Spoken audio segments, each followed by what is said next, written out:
Dear students, welcome to EPG Pathshala.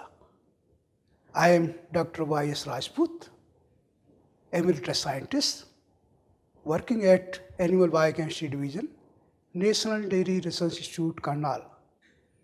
Today, I will be teaching you one of the biochemical technique referred as Hybridoma technology.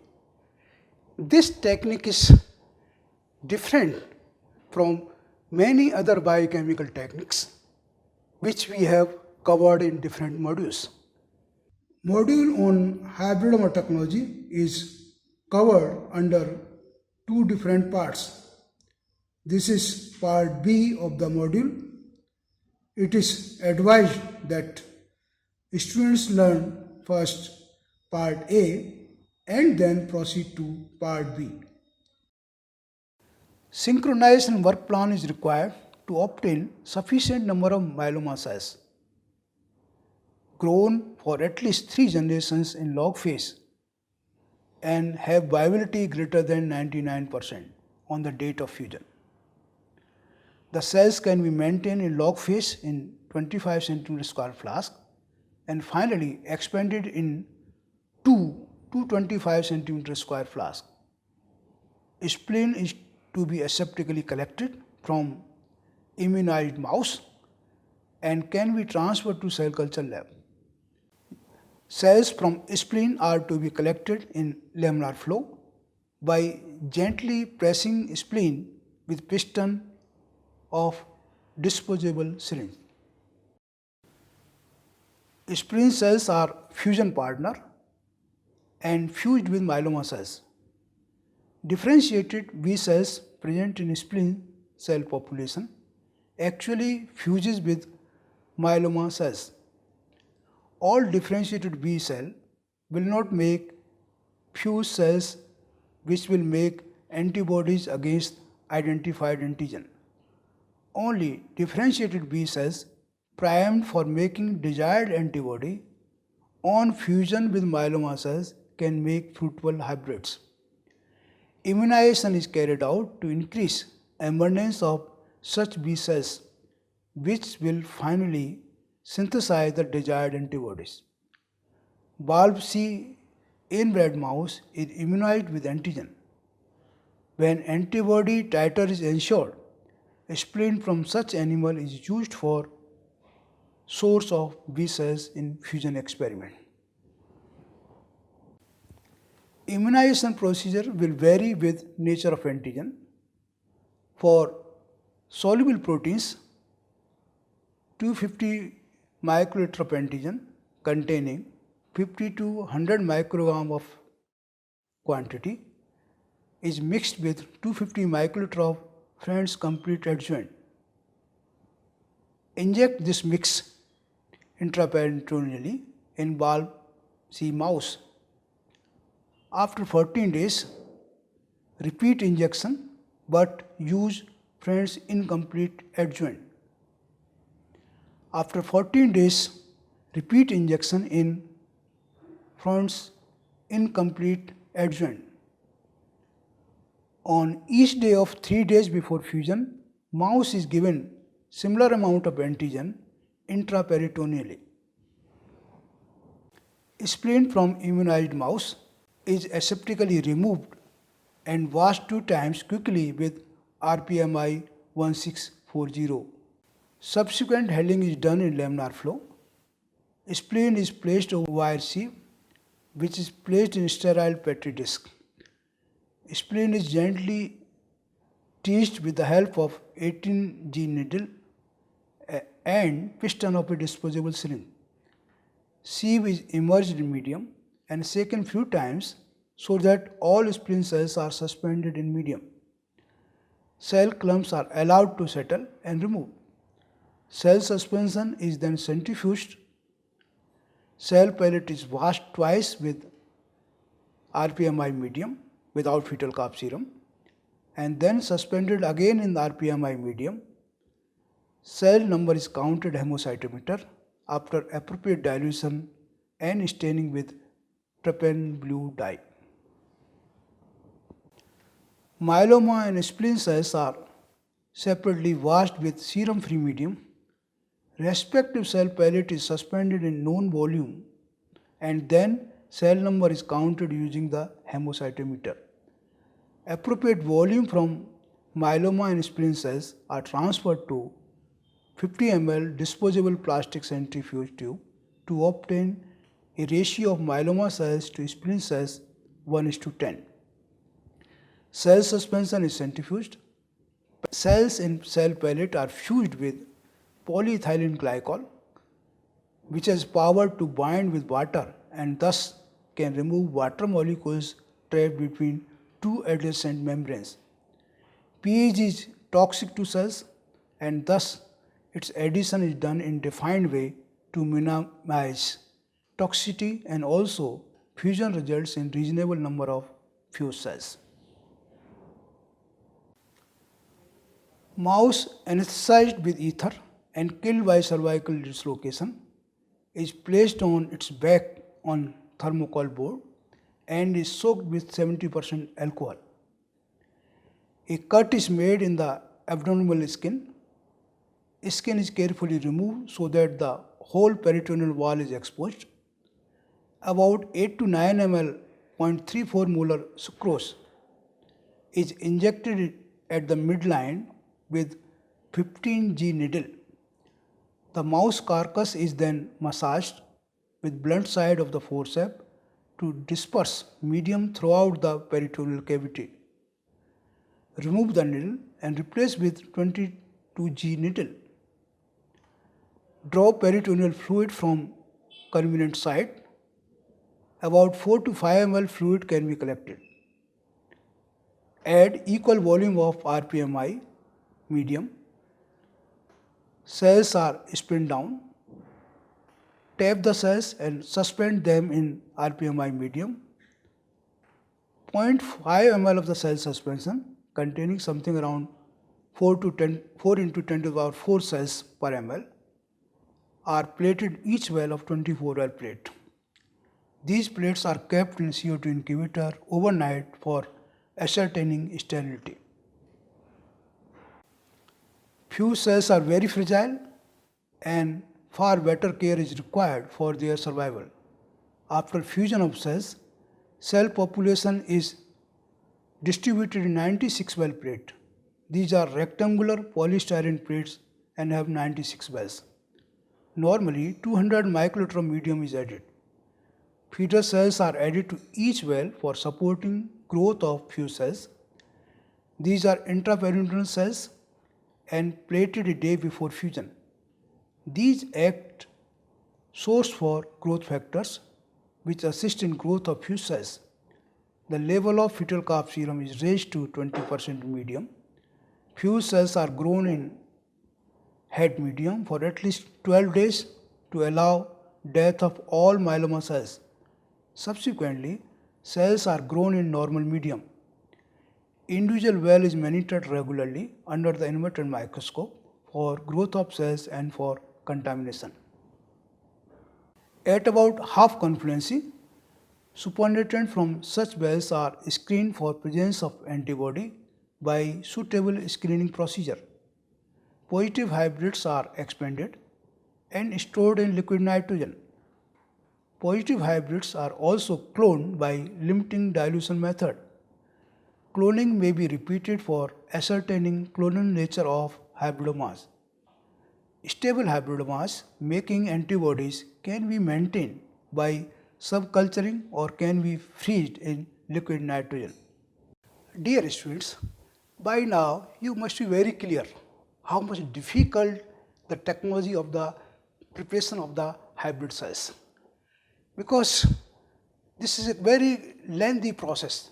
Takes around 60 days to 90 days for making a hybrid cell which makes the desired antibody. One thing should be very clear to you, that it requires the trained hand.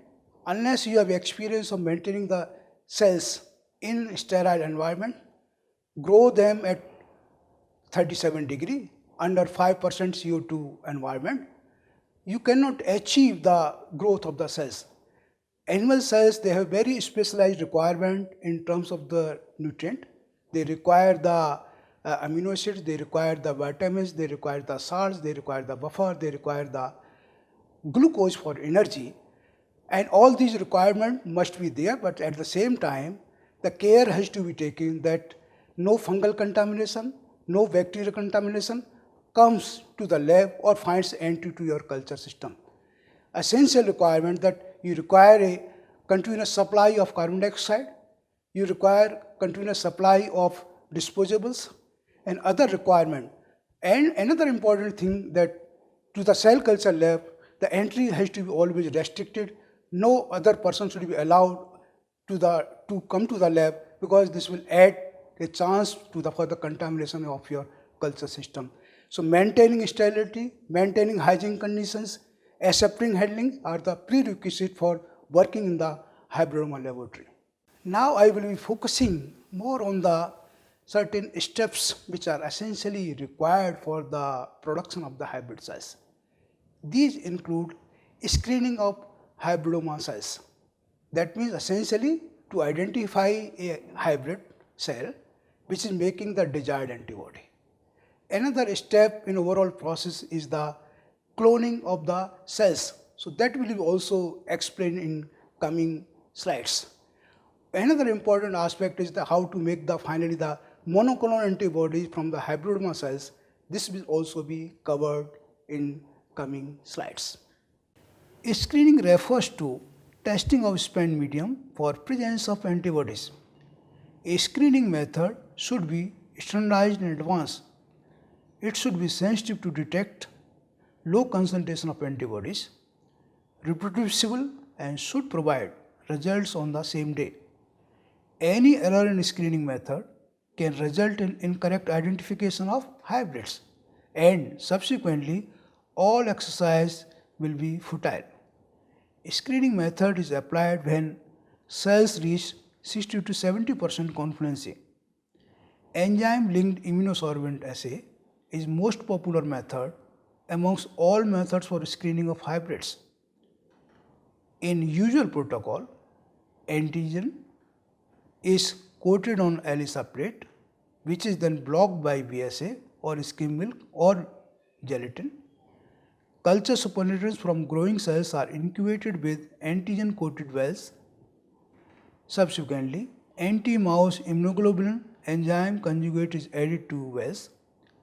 After washing of wells with buffer, enzyme substrate is added. Appearance of reaction product in wells indicates presence of antibodies in supernatant. Enzyme used for conjugation is horseradish peroxidase or alkaline phosphatase. These enzymes have good turnover number and chromogenic substrate gives colored product. Antibody production thus can be visually seen.